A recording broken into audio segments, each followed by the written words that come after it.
Who's winning the NBN fibre upgrade lottery? And will Vodafone's cheap 5G wireless make it all moot?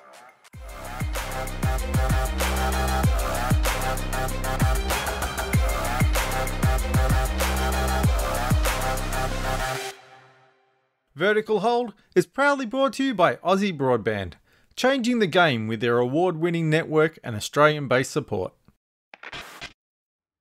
Hi there, welcome to Vertical Hold Behind the Tech News, the weekly podcast where we sneak across state borders to catch up with Australia's leading technology journalists and get the stories behind the big tech news of the week. I'm Adam Turner, a Melburnian who's enjoying his freedom, bum, bum, bum, bum, after months of lockdown. But I'm not free of Alex Joliet Kidman. Alex, is it time to get the band back together? Look, I've just got to finish these 4 fried chickens and Coke, but once I'm done with that, yeah, sure, let's get right on to that. We're also joined this week by the hard-rocking managing editor of Whistleout, Alex Choros, to talk NBN and 5G. He's a man with pure broadband running through his veins, which is why he occasionally craps out at 3 p.m. Alex, welcome back to Vertical Hold. How goes it? I'm pretty good, guys. How about yourselves? Hanging in there, getting there. 2020 has been a year. It sure has. This month has been a year. And it's not even done. As we, Christmas in the distance, I'm once again surrounded by Alexes in the Vertical Hold studio, and we're diving into our soup du jour. Hey, Mr. Kidman, didn't we declare NBN was done and dusted? What's the new story here? So the news story this week has to do with those NBN fibre upgrade details that we discussed a couple of shows ago. This idea that they're going to boost about half the fibre to the node footprint up to full fibre with lots of caveats. And I'm not going to entirely go over the stuff we discussed a few shows ago. But Communications Minister Paul Fletcher at the CommSay Summit basically outlined a lot more of their vision of how this is all going to work and where it's actually going to happen. As Adam said, Alex, this is not going to get confusing having 2 people called Alex. It never does. What kind of details did they talk about in terms of what consumers are going to need to do to qualify for fibre if they're lucky enough to get it? Fletcher did reveal a few details just on what consumers were likely to need to do if the fibre does come rolling down their street, didn't he? Yes, he did. It was a bit vague, but essentially, in order to qualify for the upgrade, you'll just need to order a speed that you previously couldn't get. So if your fibre to the node connection wasn't capable of hitting 100 megabits per second, you can just order a NBN 100 plan and you'll be able to move on to the new speed tier and get that fibre upgrade, which will also mean that, down the line, you could also go for an NBN 250 plan or even a gigabit NBN plan if your needs change. So that's good because we thought that they might force you to order faster than the 100 megabits to get the upgrade, which really starts to get expensive. So, Alex, course, that even makes it then, you could still order a gigabit plan for 1 month and then just drop back down. True, but I guess what I'm saying is even if they make you stick with it long term, the fact that you've only got to go up to 100 or maybe even 50 if you can't get 50 now and you order a 50 plan is a lot more accessible to people than saying to them you're going to have to cough up for 250 plus before you can access this thing. Yeah, no, I think it's a really smart move and it makes it seem, better. Just less a lot scummy. More achievable. Yeah. Well, it's an interesting one, though, especially that if you can't get 50 thing, because there was some mention within this of potentially upgrading people who couldn't get 50 without necessarily requiring faster plans per se, although I suppose if you can't get 50, then 50 is a faster plan. But they also did talk a little bit about, and again, it's super vague, which is sort of annoying, about trying to stop people gaming the system. Basically, trying to stop that thing where you might sign up for a month, as you were saying before, and then drop back down simply because fibre is going to be more consistent for you. The other thing that they clarified and kind of solidified was this idea that whilst they want to run past about, I think it's about 2 million or so premises, they're only expecting within the budgetary footprint of this thing, which runs through to, I think it's 2024, that around 200,000 premises will actually hook up to it. Alex, do you think there's enough demand out there? Because this has been one of those constant refrains. Is there enough demand out there for 100 megabit plus plans? I think it will come down to the pricing. It's if NBN 100 plans are affordable enough, if you we see changes in like the CVC pricing model, which the telcos are constantly calling for, and we can get NBN 100 plans at the same price as NBN 50, or even a little bit more affordable if we see NBN 250 plans come down in price. We are going to see a lot more interest in those kind of services.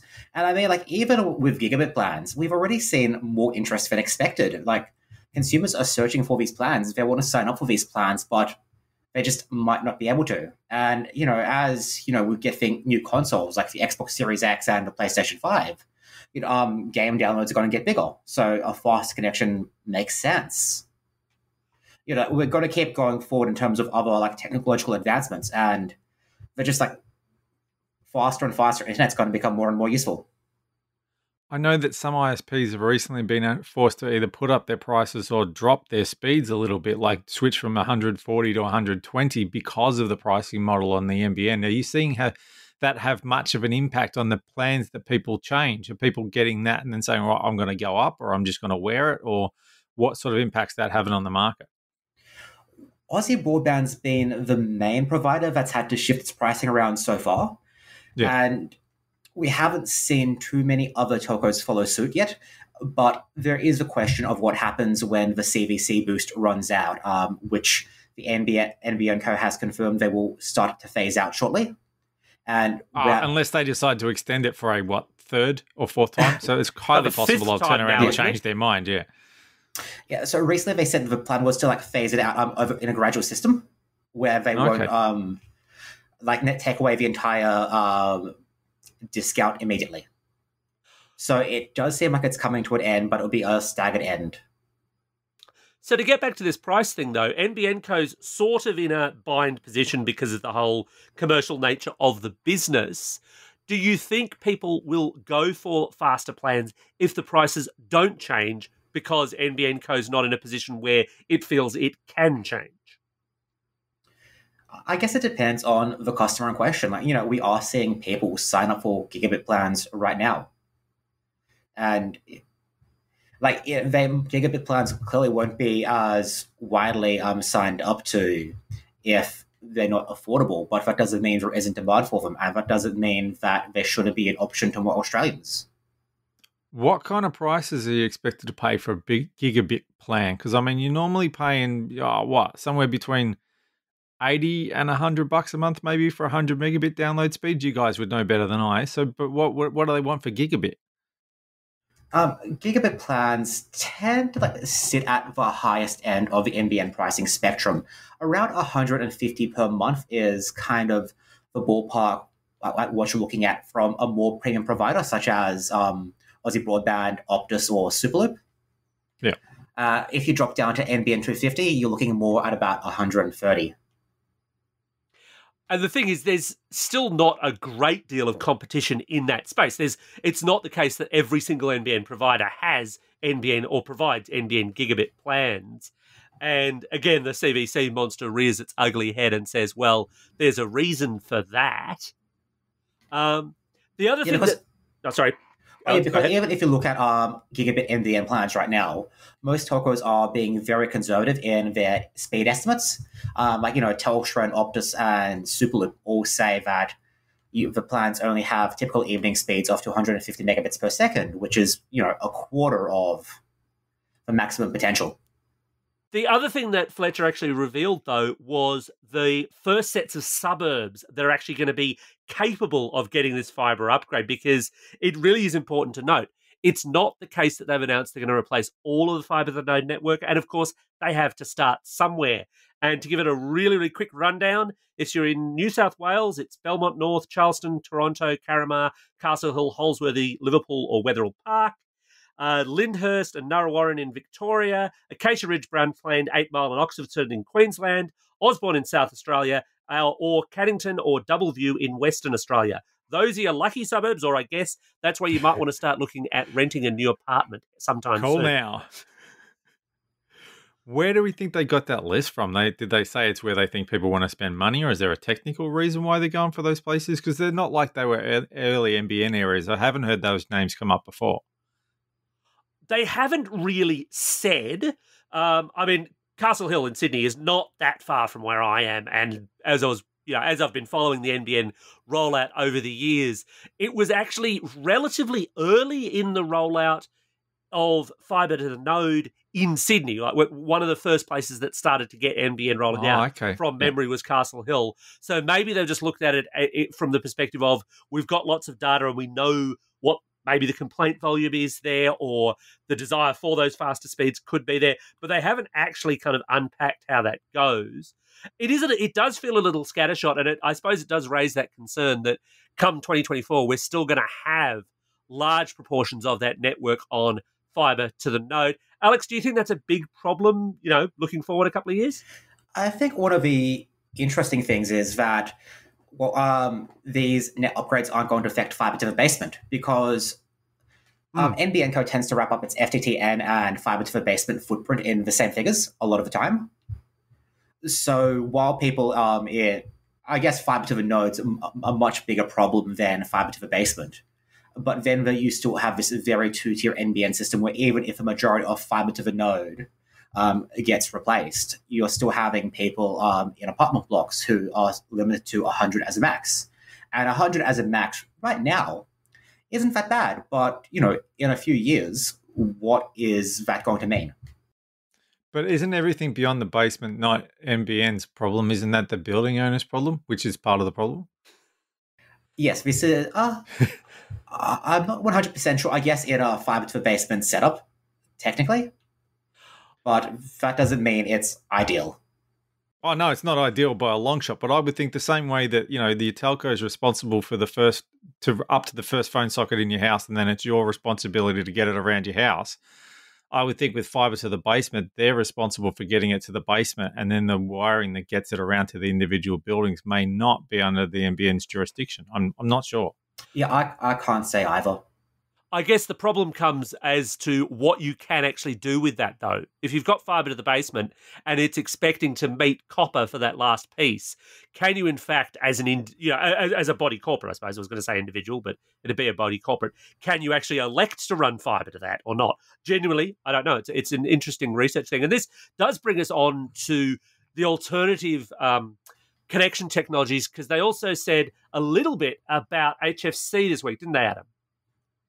Yeah, they're saying that they want to get more than 25% of the HFC footprint able to order ultra-fast broadband, which is its fancy name for gigabit services, by the end of November, so within the next month.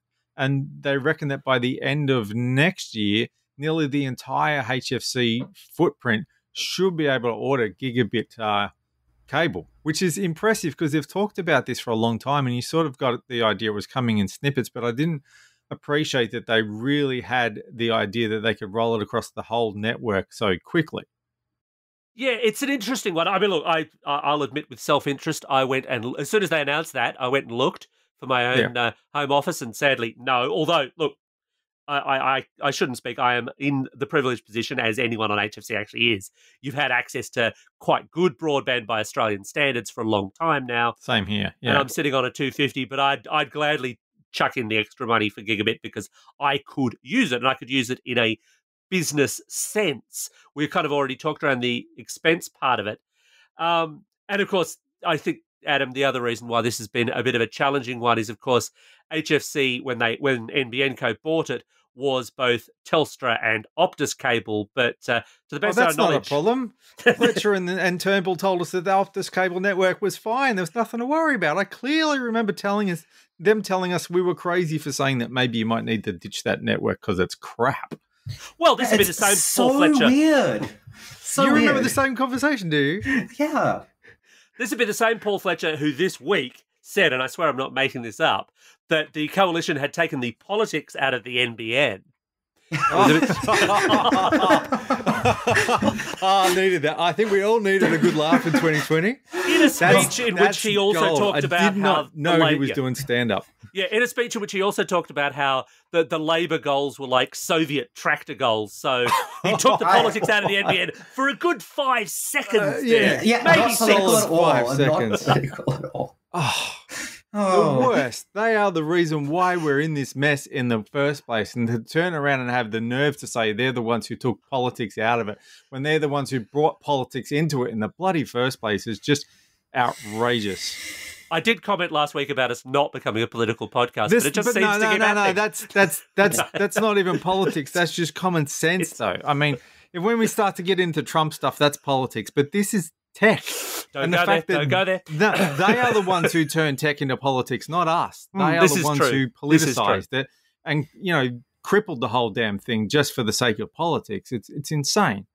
But I would assume that now, because they've got rid of the Optus cable network and they've just got the Telstra HFC network, it's all about the DOCSIS 3.1 upgrade, which they've been talking about for a few years and I know has been coming along. So it might have just been simply a matter of finishing the rollout of that DOCSIS 3.1 upgrade, and that's enough to bring the entire network up to gigabit capabilities for cable. Hopefully it'll be that simple. You would hope so. Yeah. This is the NBN. Nothing is simple. Nothing is ever simple. If we learn nothing about that. Politics aside, this should have been done in the first place, but I think right now it's a case of better late than never. Yeah. Well, they crunched the numbers on how much it costs to run fibre straight to people in the first place as of how much it costs to do it the long way of running node first and then extending it. And not surprisingly, it would have been cheaper to just give these people fibre to the premises in the beginning. Oh, it definitely was a better option. It's a tragedy that wasn't the way it went. And it's a shame the taxpayer has to pay for it twice. But well, this in itself is politically contentious. Fletcher actually talked about that. And tried to make the case based on the analysis that they'd done back in 2016, which I think does ignore the fact that the cost of fibre rollout has actually dropped in that time and you don't incur that double detail. One of the things, though, that they didn't get into, we know they're doing this full fibre down the streets rollout, and then it's this on-demand model, and that the suburbs that we've already named are going to be the kind of get the first bite of the cherry. One of the things we don't know, though, is what kind of time frame you're going to have in order to say, oh, yes, I actually want that. Alex, what do you think would be reasonable in that context in terms of letting consumers know they can do this and having a time frame to consider it in? I don't see any reason it shouldn't be indefinite. It's just give people the option, just because, okay, say you're at a place for 3 years, you don't take up the upgrade, then there's a new tenant, and the tenant wants the upgrade.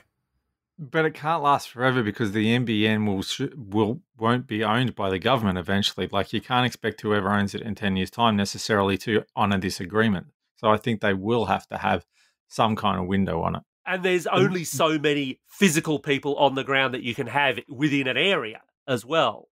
So I'm left wondering, are we talking 6 months, a year? Are we talking the classic 18 12 months that you meant to have? As Optus likes to call it, 90 days. Sure. So, Alex, speaking of all the speeds, Vodafone's come out this week and spilled the beans on its 5G plans. What are they talking about? So, Vodafone's sort of had 5G in the Australian market for a little while now, but he's no longer the Vodafone CEO, actually, because he's technically the TPG CEO, because it's all part of that big TPG conglomerate, because the merger is done and dusted. But what the Vodafone TPG CEO, Inoki Beretta, said this week was that they're going to launch into the fixed 5G wireless space in early 2021. Now, Alex, I know you've obviously covered Vodafone's 5G ambitions. I'm not wrong in saying so far, the coverage maps aren't exactly amazing, are they? No, last time I checked, they were still only showing coverage in Parramatta, but the Vodafone site hasn't been updated in quite a while. And from a little bit of searching through tower databases, there is at least one Vodafone 5G tower in the CBD, in the Sydney CBD to be specific. But Vodafone is definitely the furthest behind when it actually comes to expanding its 5G footprint. So we'll see how they go before the end of, by the rest of the year. Why do you think they've decided to focus on fixed wireless? So that, I guess, puts them up against Optus more than moving wireless, whatever you want to call it, non-fixed wireless 5G, which would put them more up against Telstra. Well, because I think fixed wireless is the logical use case for 5G right now. There's nothing we need 5G speeds for on our phones right now, despite what every phone manufacturer and every telco will try and tell you. Yeah. It is kind of neat being able to offline an album on Spotify in a few seconds, but it didn't take that much longer on 4G. there are no use cases that generally demand 5G on the go. And even if there was, you wouldn't be able to have access to it reliably. I've got Telstra 5G, and I'm still only seeing the status indicator on my iPhone maybe half the time, and that's in Sydney. Yeah. Whereas, a fixed wireless 5G is a much easier sell because you don't need to rely on extensive coverage. You just need to have coverage in one area, and then you can immediately talk to all those customers. I guess the other thing there, of course, with 5G is that fixed wireless makes sense is an era when many of us are more fixed in place than we'd like to be. That need for mobile, reliable data. And I think we're a bit spoilt in Australia because we actually do have very good mobile broadband networks relative to world standards. But Alex, I guess the other question here, and Vodafone was super vague. Super vague seems to be the theme of this week's show in terms of concrete details being announced by companies.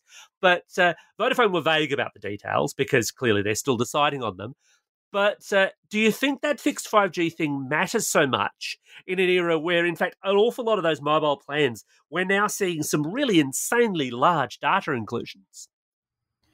I guess it becomes a question of whether you want to have your phone as a hotspot. Because we all know that 5G is very demanding when it comes to your battery life. And so do you want to keep your phone plugged in all day so that you can use it as a personal hotspot? Or would you rather the convenience of just a modem that's in your house, especially if you have, a smart home set up with lots of devices? I would not even dare to power my apartment off a phone. It would just overheat and catch it on burst up in I've done it. flames. I will say, a couple of years ago, I had to move out of my house because a tree fell on it, and I had to run the rental property we were in off a phone as a hotspot for a while. It can be done. I guess the bigger challenge for Vodafone there, though, is Optus, which already has and has had, for the longest time of any of them, a fixed 5G product, does it as unlimited. So you've got to think Vodafone's going to go down that route as well, because you're also taking on, a fixed line broadband, NBN, basically. How do you do that in a way that makes financial sense while still selling a 5G mobile plan? Well, isn't the cost of data itself very low? So, it's not necessarily... They don't want the customers to know that. Sorry, telcos. Like how it cost them 30 cents to send a text message, doesn't it? Yeah. Absolutely. So I think the more interesting equation for the telco is ensuring a reliable connectivity experience in terms of speeds. And because, when we're talking about a fixed wireless network, it is still wireless. And wireless networks are much more prone to congestion than a physical network like the NBN. Even 5G does support more simultaneous connections, and we're going to see an improvement in millimeter wave as well, where the telcos are allowed to simply purchase a lot more spectrum than they have for sub-6 5G. So that would definitely help in terms of that. But I think for the telcos, it is a balancing act between price and congestion. And so what Optus does is they're advertising typical speeds of 214 megabits per second, but the satisfaction guarantee is capped at 50 megabits per second. So if you go down under 50, that's a big gap. That's definitely a big gap. Although the other thing, I guess, that all of this does is just form that NBN wedge.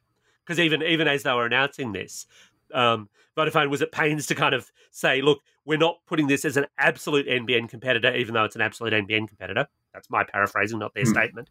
But we're not putting this as an absolute NBN competitor. But clearly, they're also trying to get slightly better terms out of NBN to do that potentially lucrative actual fixed line NBN as well. Yeah. Well, and I guess it makes a lot of sense as to why a telco would want to offer fixed wireless 5G, because for a telco, selling an NBN plan is pretty expensive. The rough numbers that I've crunched is that it costs, to deliver a consistent NBN 100 service, a telco probably needs to pay about $80 per month in various fees across CVC, AVC, and backhaul and all those fun things. Whereas if you're delivering a 5G service, you're not paying the NBN anything. True, although You're you are just, paying for spectrum and rollout and so on. But of course. I think you're absolutely right. I mean, Vodafone actually stated that I think it's by the end of 2021 they want 85% coverage, but it's not 85% population coverage. That's 85% coverage in Australia's largest 6 cities. And I went and looked up what those were, presuming we're talking about population, which would seem to make sense. And it's the 6th that's the most interesting because you'd think they'd all be capital cities, but by population, according to the census, the 6th largest city in Australia is Tweed Heads on the Gold Coast. Really? How? I would have thought Geelong or Wollongong or something like that. They're like some of the biggest regional cities in the country. But no, not by population anyway. Not by as per census population. The top 5 is the only spot where you don't drop under 1 million. But with Adelaide being in 5th position. But it's Tweed Heads apparently, which of course I suppose would put them head to head with Telstra because of course the Gold Coast has been where Telstra has been pushing its stuff for quite some time. Vodafone also said, and this was interesting because Vodafone's been very quiet on 5G really relative to its competitors, that it's been doing millimetre wave trials in Carlingford. So they're clearly quite ready to jump on millimetre wave.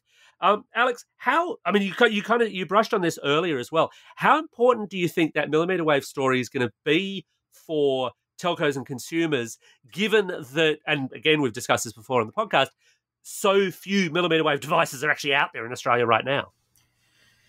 It's really, I think it's going to be deeply confusing for consumers. It's just like, it's not, oh wait, there's more than one kind of 5G. It's going to be really interesting to see how they spin this. Like, are we going to see like 5G, 5GX again, or 5G and 5G plus? And I think it's a very difficult narrative that's kind of hard to explain, especially because they are inherently very different technologies. We've seen reports out of the US just as to how unreliable live millimeter wave can be. Like, you might be able to get 4 gigabit per second speeds, but you need to be within like 50 meters of the tower with a direct line of sight. So, and, Australia has its own geographical challenges in terms of, coverage, like the stuff about like how eucalyptus trees can kind of affect signal. So it is just going to be very interesting to actually see how the telcos go with deploying millimeter wave in a way that's actually usable and makes sense to the consumer. So looking back, this makes me think, because we've had 4G fixed wireless services in the past and the results have been hit and miss. I think Vodafone and Optus were maybe the two that did it. And I even remember some of them maybe being forced to scale it back because they couldn't get it to work. If these two are going to get in a race to the bottom on price, which they're more likely to do than Telstra, which tends to be like a premium, are we in danger of them cutting too many corners and us ending back up on that fixed wireless maybe sometimes when it feels like working? Look, I think the reality there is it's the nature of wireless.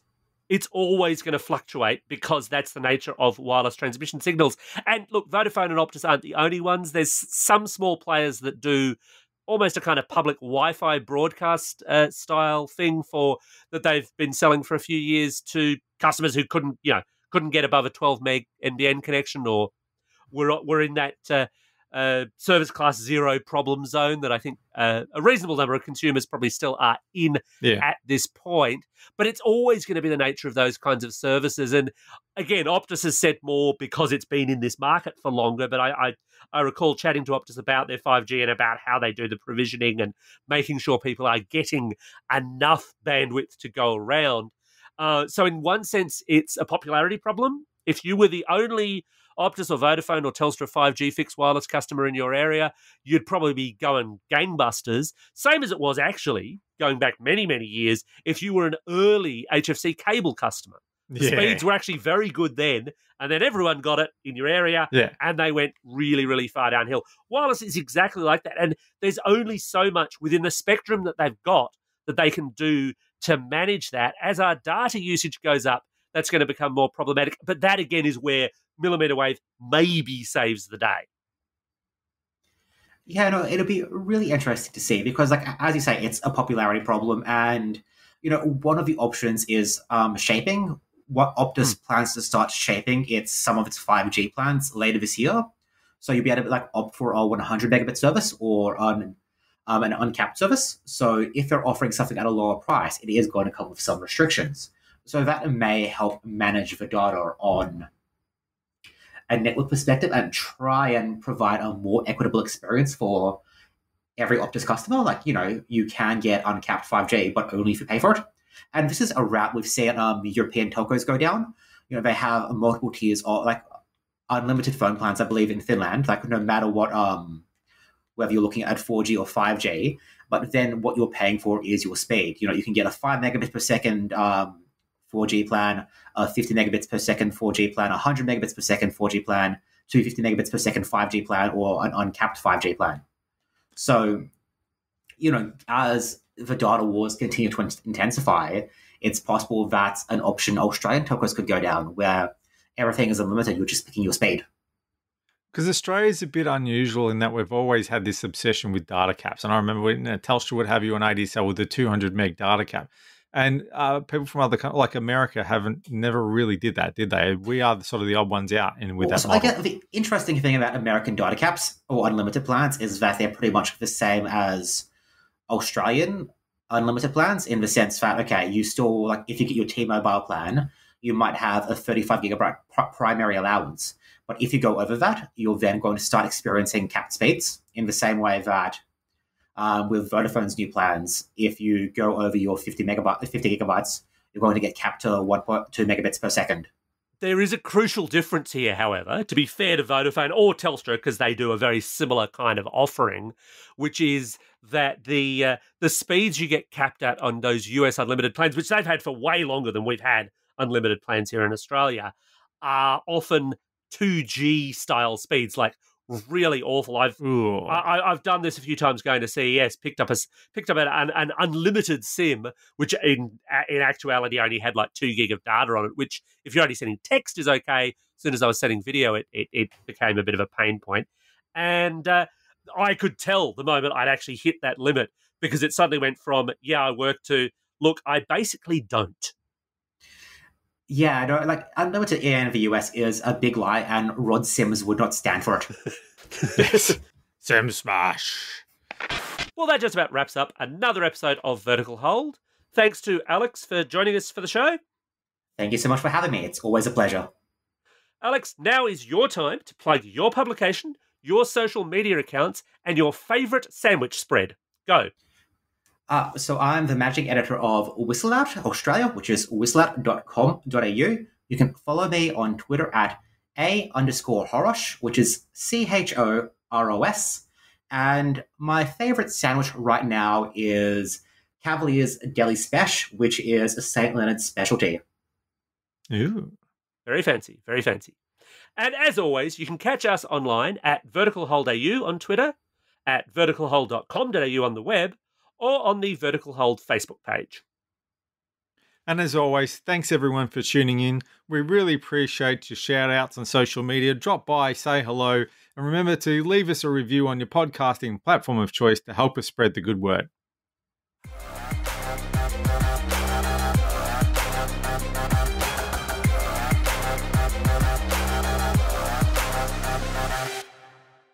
Vertical Hold is proudly brought to you by Aussie Broadband, changing the game with their award-winning network and Australian-based support. This week, we're also joined by the hard-rocking managing director of Whistleout. And also, I'm managing editor. Managing director would be a nice pay rise. Right. I've written managing editor.